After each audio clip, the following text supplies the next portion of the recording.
सो hi everyone, कैसे हो आप लोग? बढ़िया एकदम। तो आज हम लेकर आए हैं लॉज ऑफ मोशन का पहला लेक्चर, और इस लेक्चर में हम देखने वाले हैं लॉज ऑफ मोशन की पूरी हिस्ट्री, पूरे इतिहास जानने वाले हैं कि लॉज ऑफ मोशन कैसे डेवलप हुए हैं, किसने बताई, ये क्या क्या बातें हुई लॉज ऑफ मोशन पे। ये सब चीजें इस लेक्चर में आज हम डिस्कस करेंगे।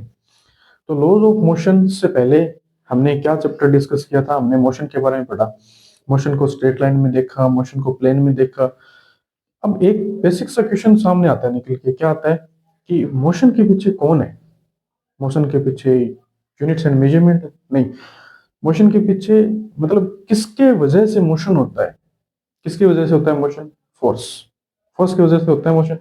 जैसे मान लो ये कोई ऑब्जेक्ट है, अब इस ये रेस्ट में पड़ा है, इसको मुझे मोशन में लाना है, मुझे क्या करना पड़ेगा? इस पे क्या अप्लाई करना पड़ेगा? फोर्स अप्लाई करना पड़ेगा, बल अप्लाई करना पड़ेगा, तभी ये मोशन में आएगा, है ना? तो ये जो फोर्स है क्या होता है? किसी चीज को धक्का देना, पुश करना, पुल करना, ऊपर उठाना, दबाना, ये सब क्या है? फोर्स है। इसी को हम फोर्स कहते हैं। ठीक है, तो एक बेसिक सा क्वेश्चन सामने आता है निकल के, वो क्या है कि यूनिफॉर्म मोशन बनाए रखने के लिए, किसी भी ऑब्जेक्ट का यूनिफॉर्म मोशन बनाए रखने के लिए क्या हमें उस ऑब्जेक्ट पर बल या फोर्स अप्लाई करते रहना पड़ता है? या फिर कह सकते हो कि किसी ऑब्जेक्ट की यूनिफॉर्म वेलोसिटी बनाए रखने के लिए, किसी ऑब्जेक्ट को यूनिफॉर्म वेलोसिटी से चलाते रहने के लिए क्या हमें उस पर फोर्स लगाते रहना पड़ता है?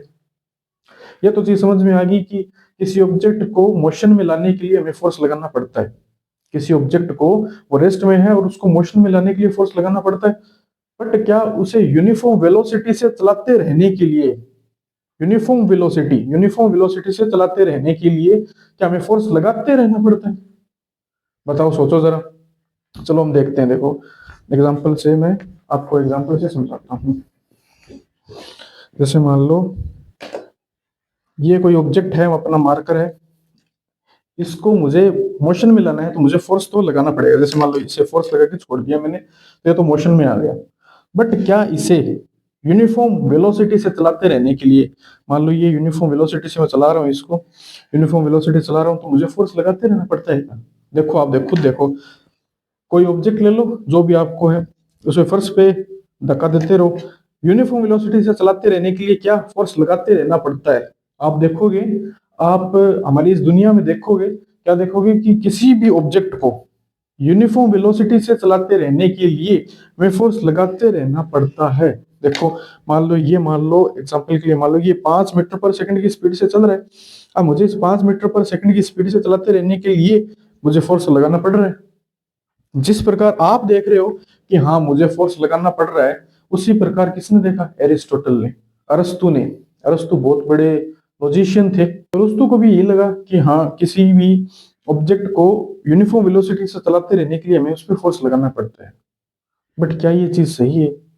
फिर आए गैलीलियो साहब, very very respected Galileo, very very respected Aristotle भी, सभी बहुत बड़े आदमी थे, बहुत बड़े साइंटिस्ट, वैज्ञानिक, लॉजिशियन थे। ठीक है, तो गैलीलियो जो थे ऑब्जर्वेशन पे नहीं मानते थे। वो ठीक है, ऑब्जर्वेशन अपनी जगह है, बट वो एक्सपेरिमेंट पे बिलीव करते थे। वो एक्सपेरिमेंट करके देखते थे। फिर गैलीलियो ने एक्सपेरिमेंट किए। उन्होंने, देखो गैलीलियो, जो अरस्तु ने बताया कि हाँ, जैसे आपको भी लग रहा कि हाँ लगाना पड़ता है यूनिफॉर्म वेलोसिटी से, अगर किसी भी ऑब्जेक्ट को, कोई ऑब्जेक्ट है और इसको यूनिफॉर्म वेलोसिटी चलाते रहना तो इसमें फोर्स लगाना पड़ता है। एरिस्टोटल ने भी यही कहा था। अभी आपकी एनसीईआरटी की बुक में देखना, ऐसा लिखा हुआ है एरिस्टोटल फॉल्सी, एरिस्टोटल की, अरस्तु की भ्रामकता। जैसे आपको भ्रम हो रहा है, आपको भी ऐसा लग रहा है कि हाँ किसी भी ऑब्जेक्ट को यूनिफॉर्म वेलोसिटी चलाते रहने के लिए हमें फोर्स की जरूरत, फोर्स लगाना पड़ता रहता है, तो ये चीज गलत है। नहीं, ये चीज गैलीलियो ने फिर समझाई। गैलीलियो ने एक्सपेरिमेंट किए। पहले उसने क्या, ये देखो ये हॉरिजॉन्टल प्लेन है, ये जो है ये हॉरिजॉन्टल प्लेन है, ऐसे ये कर दिया तो इंक्लाइन प्लेन हो गया, ऐसे इंक्लाइन। ठीक है, ये इंक्लाइन प्लेन है, ये हॉरिजॉन्टल प्लेन है। तो पहले इसने क्या करा कि एक इंक्लाइन प्लेन लिया और इस पे इसने कोई ऑब्जेक्ट को ऐसे छोड़ दिया। ठीक है, गिर गया देखो यार। तो इसने क्या पाया कि जब इंक्लाइंड प्लेन पे कोई वस्तु ऐसे मोशन करती है, इंक्लाइंड प्लेन पे कोई वस्तु मोशन करती है, तो उसमें उसका मोशन किस प्रकार का होता है? एक्सेलरेटेड मोशन होता है, उसमें एक्सेलरेशन होता है। ये चीज अरस्तु उसने, गैलीलियो ने देखी। ठीक है, और फिर ऐसा इंक्लाइंड प्लेन लिया, बट अब की बार वो गैलीलियो क्या कर रहा है, गैलीलियो साहब ये कर रहे हैं, वो वेरी वेरी रिस्पेक्टेड हैं, हम उसमें एक बार समझने के लिए बस सर नहीं लगा रहे, बट सभी के आगे नाम के आगे सर लगना चाहिए, वेरी वेरी रिस्पेक्टेड है वो। ठीक है, तो अब गैलीलियो साहब ने क्या करा, जो वस्तु है उसको इस प्रकार फेंका, ऐसे ऐसे, पहले ऐसे फेंका था, तो वस्तु में क्या आया, एक्सेलरेशन आया। उसके बाद अब गैलीलियो क्या कर रहे हैं कि वस्तु को इस प्रकार फेंक रहे हैं, ऐसे। तो अब इस प्रकार फेंकते हैं तो देखो क्या होता है, वापस नीचे जाती है, और जब ये ऊपर की ओर जाती है तो वस्तु के, ऑब्जेक्ट के मोशन में क्या होता है, रिटार्डेशन आता है। तो रिटार्डेशन, तो अब जब इस प्रकार मोशन करती है तो रिटार्डेशन आता है, इस प्रकार मोशन करती है तो उसमें एक्सेलरेशन आता है। ठीक है, फिर बाद में जो गैलीलियो साहब थे उन्होंने हॉरिजॉन्टल प्लेन पे किसी वस्तु को ऐसे मोशन में मोशन करवाया। तो फिर उन्होंने क्या देखा कि ऑब्जेक्ट जो है वो कुछ थोड़ी बहुत आगे चलने के बाद रुक जाता है। क्यों रुकता है, फिर उन्होंने ये देखा कि जो क्यों रुकता है, इसके पीछे कारण देखो, क्यों रुकता है, आपको क्या लग रहा है कि इसको वापिस रोकने की एक फोर्स लग रहा है, उस फोर्स को नाम दिया गया friction force. Friction force, friction force जो अभी इसी चैप्टर में आपके आगे आएगा, तब हम इसको डिटेल में पढ़ेंगे। अभी बस आपको जस्ट इंट्रो लेना है। ठीक है, हाल फिलहाल के टॉपिक पे वापस आते हैं। तो फ्रिक्शन फोर्स एक प्रकार का क्या है, रेजिस्टेंस फोर्स है। ये क्या करता है, अपोज करता है मोशन को। देखो, जिस डायरेक्शन में मोशन हो रहा है, मान लो मोशन इस डायरेक्शन में हो रहा है, तो जो फ्रिक्शन फोर्स है वो इस डायरेक्शन में लगेगा। जिस डायरेक्शन में भी हमेशा मोशन, किसी भी ऑब्जेक्ट के लिए दुनिया में आप कहीं भी चले जाओ, जिस भी डायरेक्शन में मोशन होगा, फ्रिक्शन फोर्स हमेशा मोशन के अपोजिट डायरेक्शन में लगेगा। अगर मोशन ऐसे हो रहा है तो फ्रिक्शन फोर्स इस डायरेक्शन में लगेगा, और मोशन इस डायरेक्शन में रहता है, फ्रिक्शन फोर्स इस डायरेक्शन में लगेगा। फ्रिक्शन फोर्स एक प्रकार का रेजिस्टिव फोर्स है, वो अपोज करता है मोशन को।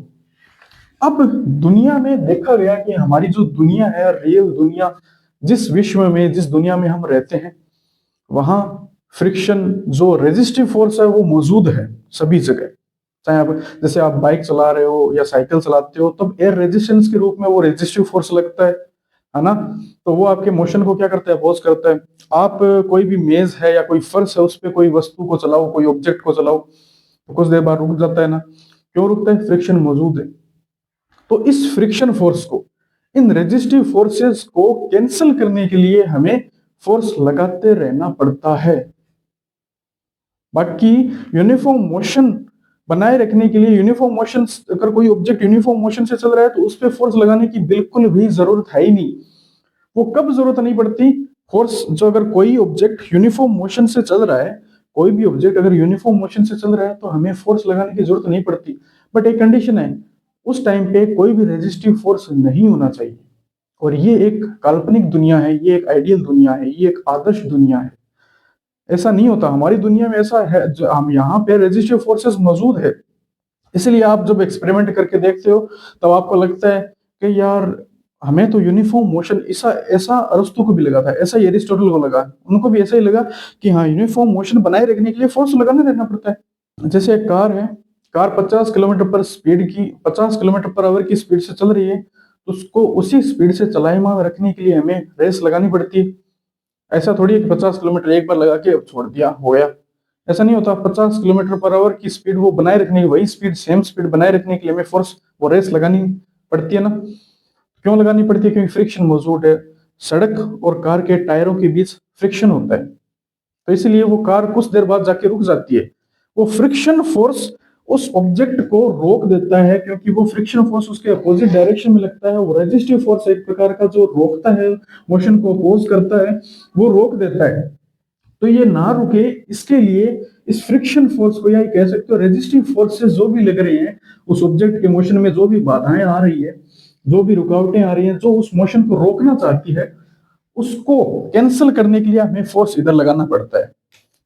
तो जो यूनिफॉर्म वेलोसिटी से जो भी मोशन, जो भी ऑब्जेक्ट चल रहा है, ये मान लो यूनिफॉर्म वेलोसिटी से इधर चल रहा है, तो उस पर जो नेट फोर्स है ना, नेट फोर्स, नेट फोर्स क्या होता है भाई, नेट फोर्स, नेट फोर्स होता है कुल बल।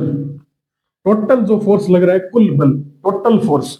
टोटल फोर्स, जितना फोर्स, मतलब किसी भी ऑब्जेक्ट पे जितना भी फोर्सेस लग रहे हैं, चाहे वो इधर लग रहे हो, इधर लग रहे हो, इधर कितने भी जो जो जो फोर्स लग रहे हैं, अभी तो आपने स्टार्ट किया ये चीज पढ़नी, अभी आपकी और ज्यादा बहुत सारी ऐसी ऐसी आएंगी जहां पे बहुत ज्यादा फोर्स लगेगी। इधर नॉर्मल फोर्स लगेगा, इधर mg फोर्स लगेगा, ये mg होगा, फिर यहाँ पे एंगल होगा, इधर g cos थीटा होगा।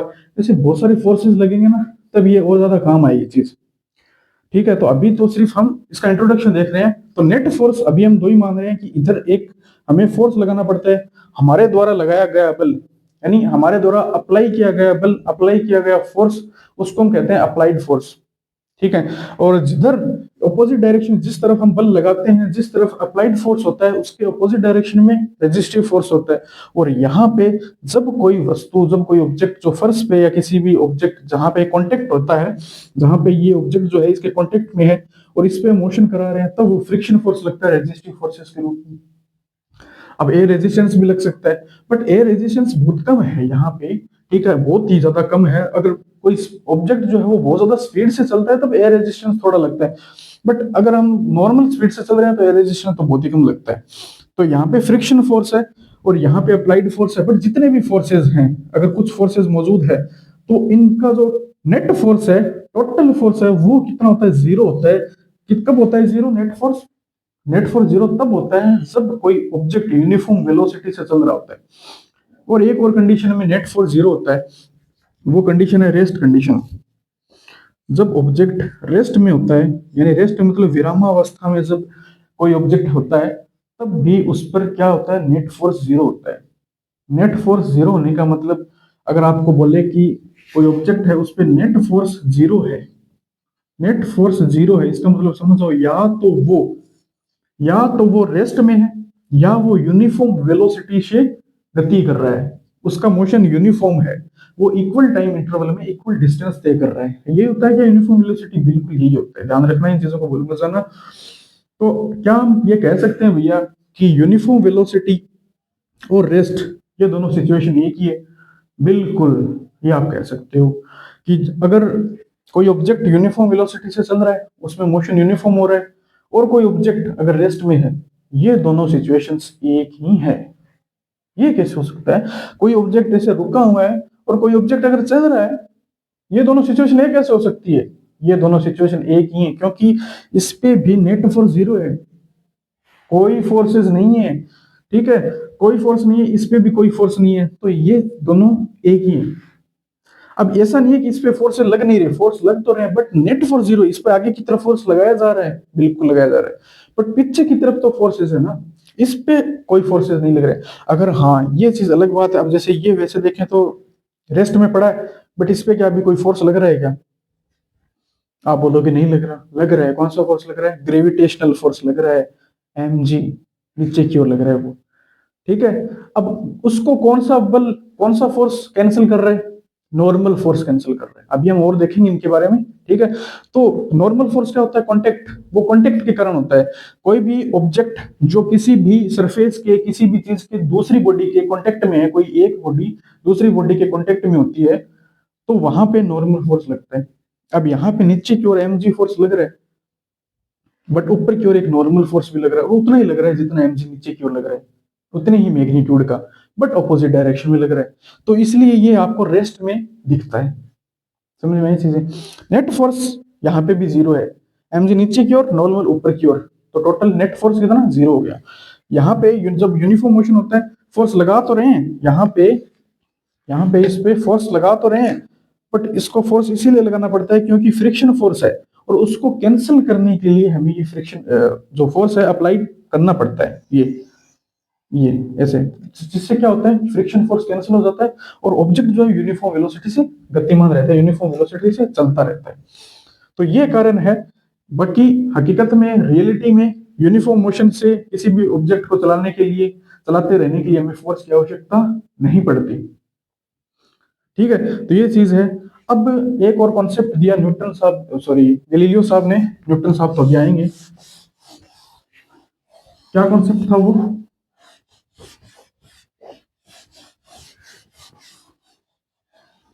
वो कॉन्सेप्ट था इनर्शिया का। इनर्शिया नाम सुना है? नहीं सुना तो यही सुनोगे। हिंदी में कहते हैं जड़त्व। जड़त्व। जड़त्व जो है, इनर्शिया जो है, वो किसी भी वस्तु की, किसी भी कोई भी दुनिया में जितनी भी आपको वस्तुएं दिखाई देती है, चाहे आप इंसान ही क्यों ना हो, ठीक है, इंसान, वस्तुएं, जो भी सजीव है, जो सांस लेती है, जो सांस नहीं लेती है, सभी वस्तुएं, जितनी भी प्रकार की वस्तुएं, उन सभी में इनर्शिया पाया जाता है। इनर्शिया एक सभी वस्तुओं की, किसी भी एक वस्तु मान लो, उसकी प्रॉपर्टी होती है। ये प्रॉपर्टी क्या होती है कि कोई जो वस्तु होती है वो अपने मोशन का विरोध करती है।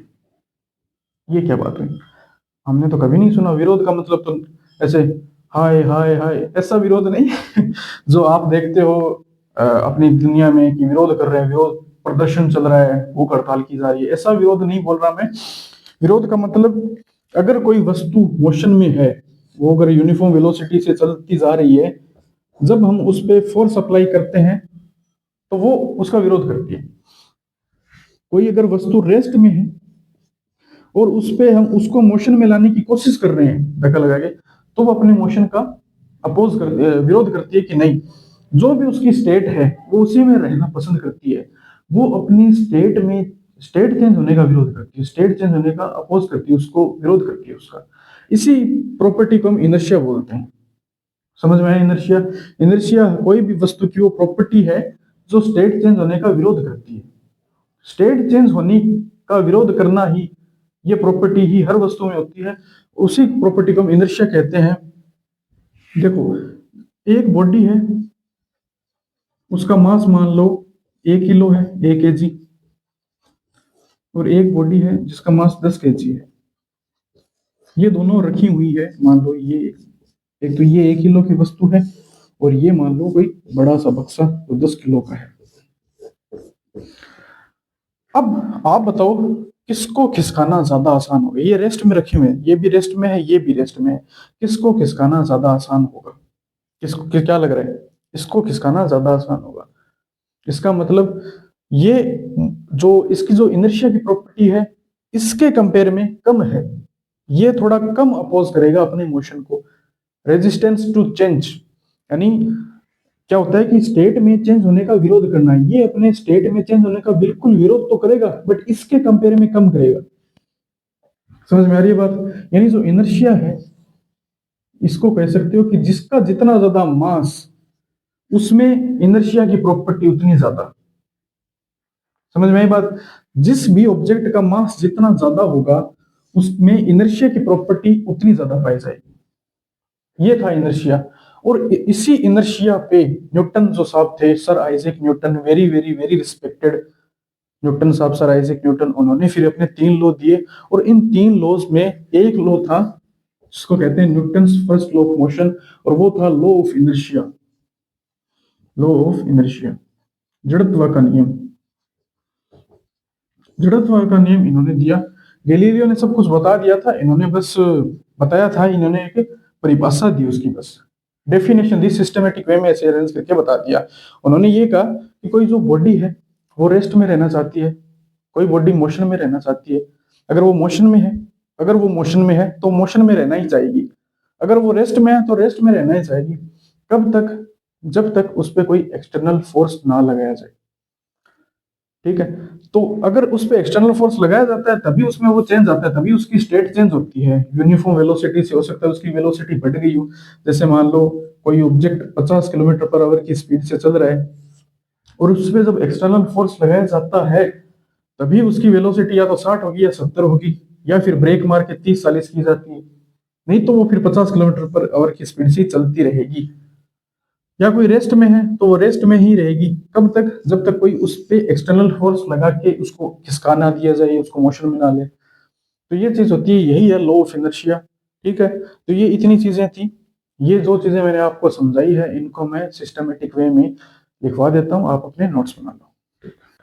हाँ तो भाई, जो मैंने समझाया था मैं वो आपको लिखवा देता हूँ। ठीक है, तो इमेज आ रही है, इसको नोट करो, इंग्लिश में आ रही है, चाहे हिंदी में देखें। ये हिंदी में इमेज आ रही है, इसको नोट कर लो। जो चीज़ वो इंग्लिश में थी ये हिंदी में है। क्या बात है भैया, मैजिक, जादू दिखा रहे हो। कोई जादू नहीं है, काय का जादू, सिर्फ वीडियो एडिटिंग का कमाल है। ठीक है, इनर्शिया की डेफिनेशन आ रही है, नोट करो, हिंदी और इंग्लिश दोनों में आ रही है। ठीक है, हटाओ। Newton first law of motion की हेडिंग लगाओ और फिर ये नोट करो। ठीक हो गया। तो बस ये लेक्चर यहीं तक था, इस लेक्चर को करते हैं फिनिश। पढ़ाई करते रहो, खुश रहो, मस्त रहो।